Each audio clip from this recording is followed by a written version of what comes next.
the man who couldn't forget, the past that came back to kill you, Menglong. They say the past is a shadow, silent, invisible, but always following close behind. For you, Menglong, that shadow was not content to merely follow. It wanted him back. It whispered in his sleep, clung to the corners of his smile, and grew darker as his fame grew brighter. To the world, he was light, the gentle-eyed actor, the singer with a voice that healed hearts. But behind that calm, something was rotting, something that refused to stay buried. No one saw it coming. Not his fans, not his friends, not even those closest to him who thought they knew his quiet moods and tender silences. His death felt like a lightning strike in clear skies, sudden and cruel. But for those who dared to look deeper, there were signs, faint but unmistakable, that Yu Menglong had been haunted long before the world ever called him famous. He had spoken, more than once, about remembering too much. In old interviews, when asked about his inspiration for emotional roles, he would smile a little sadly and say, "Every character carries a bit of my memory. Maybe that's why they always end up hurting." At the time, fans took it as poetic humility and artist sensitivity. But now, those words read differently, like quiet confessions disguised as quotes. Those close to him say that the months before his death were filled with strange patterns. He avoided crowds. He canceled shoots without reason. He spent long hours alone in dimly lit hotel rooms, curtains drawn even during the day. His assistant once found him sitting in the dark, his phone in his hand, eyes wet but unblinking. When asked if he was okay, he only said, "Some things don't fade, no matter how far you run." It wasn't heartbreak that killed him. It wasn't fame's pressure alone. It was memory, heavy, sticky, unrelenting memory. Those who knew him from his early days said he had always been quiet, but never broken. Somewhere between becoming a star and trying to stay one, something from the past returned, not in flashes, but in waves. It was an old story, something few knew, and fewer dared to speak about. A loss, perhaps. A betrayal. Something that scarred him so deeply that every success felt like an echo of guilt. He carried it like a man walking through water, calm on the surface, drowning underneath. A childhood friend once revealed that Yu Menglong rarely spoke of his teenage years. When he did, he'd do so with a strange detachment, as if those memories didn't belong to him anymore. But one night, over drinks, he had said something that stayed with her forever. "If I could forget one thing, just one, maybe I'd finally sleep." She never asked what that thing was. Maybe she didn't want to know. The entertainment world is cruel to soft hearts. Fame feeds on perfection. And Yu Menglong, with his delicate beauty and quiet intelligence, became the ideal vessel for everyone else's dreams. Yet, while the world adored his face, few ever saw his eyes, really saw them. They were deep but tired, bright but distant. He smiled because people expected it, not because he had a reason to. In one of his last recorded interviews, he was asked what happiness meant to him. He paused for a long time before answering. Then, with a small laugh, he said, "Happiness is something that lives before memory." At the time, the interviewer thought it was a philosophical answer.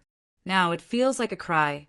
Some believe his past caught up to him when he revisited his hometown for a quiet, personal trip. He hadn't been there in years. Locals said he was polite but withdrawn. He visited the river where he used to play as a child. He stood there for nearly an hour, alone, watching the water move. The next day, he checked into a hotel, the same one where, just days later, he would be found lifeless. No one knows what thoughts passed through his mind in those final hours, but the signs point toward something emotional, not impulsive. His diary, found near his bedside, contained short, fragmented sentences, lines like, "It's too loud inside my head," and "I wish I could start over before it happened." Before what happened? No one knows. But whatever it was, it had stayed with him long enough to end him. There's a peculiar kind of pain that comes from memory, not from what you remember, but from what you can't escape remembering. Menglong seemed trapped in that space between wanting to move on and not knowing how. Every role he played, every song he sang, seemed like a subtle retelling of something he couldn't forget. Fans often said he acted as if the pain was real because it was. People saw him as gentle, but inside he was at war. He had been carrying guilt that didn't belong entirely to him. A past mistake, perhaps, or a tragedy he couldn't undo. One of his closest collaborators once said he used to stare at the script pages for hours, like he was searching for someone inside them. Maybe he was. Maybe he was looking for the boy he used to be before the shadows found him. As fame expanded, so did his loneliness. Messages went unanswered. Calls ignored. His posts became fewer, more cryptic. Once he shared a single line. The hardest part isn't losing people, it's losing yourself in the process of pretending you're fine. It went viral, of course, because pain wrapped in poetry always does. But no one thought it was literal. They thought it was art. In truth, he had been writing a slow goodbye. Those who were with him during his final films said he often stayed behind after shooting, sitting quietly on set long after everyone left.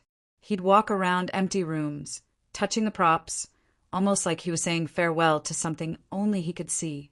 His co-star later said he looked like a man walking through memories, not sets. And maybe that's what it was, a return journey through all the places where his ghosts lived. Even his music, when listened to again, sounds like confessions set to melody. Lines about time, regret, and the weight of unspoken things now hit differently. He once wrote, "If I could erase a day, I'd lose my name too." That lyric, long overlooked, now reads like prophecy. After his death, many fans flooded social media with grief and disbelief. Hashtags filled with photos, clips, and letters. But among them were those who looked deeper, those who realized his art had been his only way to survive. Every song, every performance, every smile was his attempt to forgive himself for something that forgiveness never touched. Sometimes the world makes the mistake of believing that healing is just about moving on. But for some souls, the past isn't a story, it's a cage. And Menglong, no matter how many lights surrounded him, couldn't find the door out. He once told a director, "I don't act to become someone else. I act to forget who I am." That line, too, sounds different now. People will speculate for years about what really haunted him.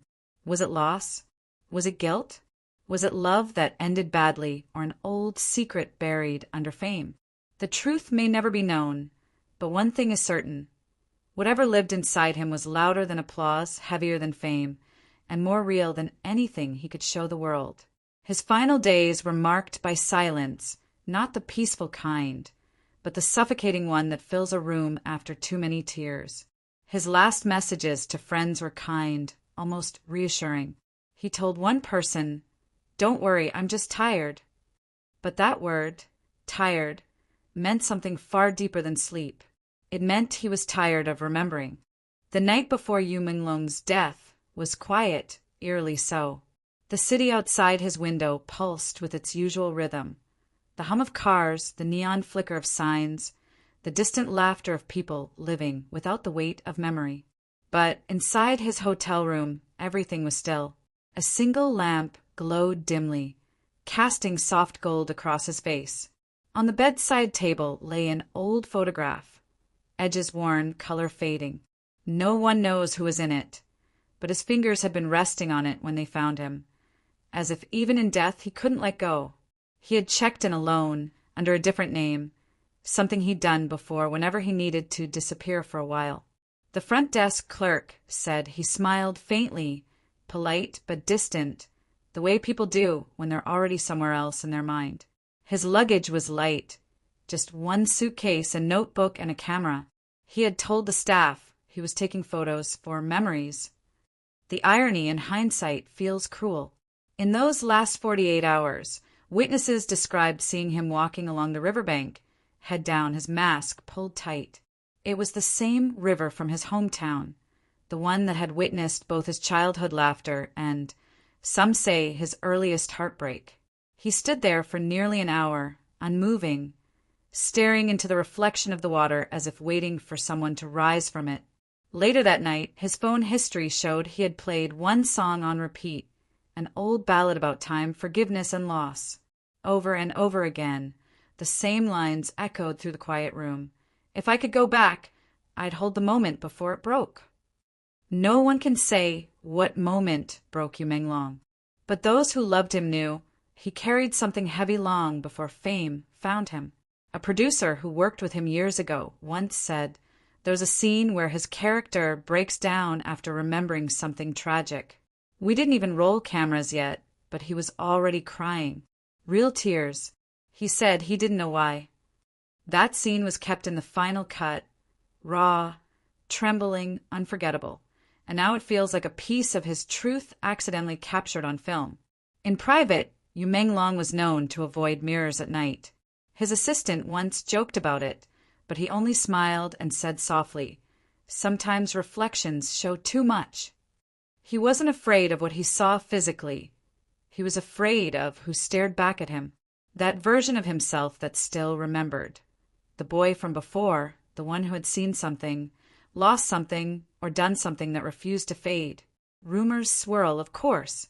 Some say it was an old betrayal. Others whisper it was grief. The death of someone he loved and couldn't save. A few even suggest it was survivors' guilt from an accident years ago, one that the public never knew about. Whatever it was, it followed him quietly through the years, hidden behind his soft smiles and camera-ready calm. He was known for his gentleness, for the way he treated people with quiet respect. But there was also a distance, a kind of invisible wall that no one could cross. One actress he worked with once said, when he looked at you, it felt like he was seeing through you, like he was somewhere else entirely. That somewhere else was likely his past. The deeper you look into his interviews and writings, the clearer the pattern becomes. He talked about time often, how it bends, how it traps, how it never really heals. In one post, long deleted, he wrote, "The past doesn't knock. It walks in whenever it wants." Maybe that's what happened. Maybe one night it walked back in and refused to leave. Those who found him said the room was immaculate, too calm. The bed was made, the curtains drawn tight. His notebook lay open on the desk, filled with fragments, unfinished lyrics, sketches of faces, pieces of thoughts. Near the end of the page was a line that read, "Forgiveness is the only door, but I lost the key years ago." There's something haunting about that image. A man surrounded by silence, trapped between guilt and memory, unable to find a way out except through disappearance. Even in the days leading up to his death, there were glimpses of that growing fracture. During one of his final photo shoots, the photographer recalled how he paused mid-session, his eyes glassy, his expression distant. When asked if he was okay, he simply said, "I just remembered something I wish I hadn't." Then, moments later, he smiled again, the professional mask sliding perfectly back into place. That was Yu Menglong's greatest performance, not the ones on screen, but the one he lived every day, pretending the ghosts weren't there, pretending the applause was louder than the memories. Fans adored his vulnerability because it felt real. What they didn't know was that it was real. Every soft-spoken interview, every tear-filled scene, every melancholy lyric, all of it was him bleeding quietly in front of the world, disguised as art. But pain, when left unspoken, doesn't disappear. It grows, it festers, and the past, when ignored long enough, doesn't fade, it hunts. In his final recorded message, one never meant to be public, he said, "I thought if I kept working, the noise in my head would stop, but it just got louder. Maybe some stories aren't meant to be rewritten." It was not despair you heard in his voice, but exhaustion, a deep, bone-deep tiredness that comes from carrying too much for too long. On the morning he was found, the city outside went on as usual, unaware that one of its brightest stars had quietly gone out. The hotel staff said he looked peaceful, almost asleep. But on his wrist, faintly visible, was an old scar, one few had ever noticed before. It was a reminder of how long he had been fighting, silently unseen. After his passing, people began connecting the dots. Old friends started speaking out, not for attention, but for truth. One of them shared a message he had once sent late at night. "Do you ever feel like your memories are the real prison?" The friend had replied with encouragement, but Menglong never answered again.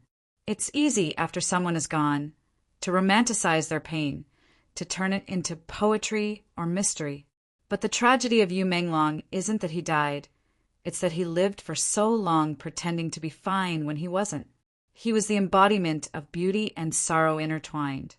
A man too gentle for the world, too haunted by what he could not forget. Every photograph of him now feels heavier, every smile a little sharper, because behind it was a man begging silently for peace, for escape from the storm inside his mind. Maybe if someone had looked closer, really looked, they would have seen it. The way his eyes dimmed when people mentioned the past, the way he deflected certain questions with humor, the way he sometimes froze at familiar words. But no one ever truly sees the quiet ones until it's too late. The past didn't just come back for Menglong, it consumed him. Like a fire long buried under ashes, it flared one last time, unstoppable, devouring everything in its path, including the man who had spent years trying to forget it. And yet, in a strange way, his story lingers as a mirror for all who loved him, because we all have moments we wish we could erase, memories that still wake us up at night. The difference is, for Menglong, those memories became too heavy to survive. He was the man who couldn't forget, and in remembering, he lost the one thing he had always tried to protect, himself.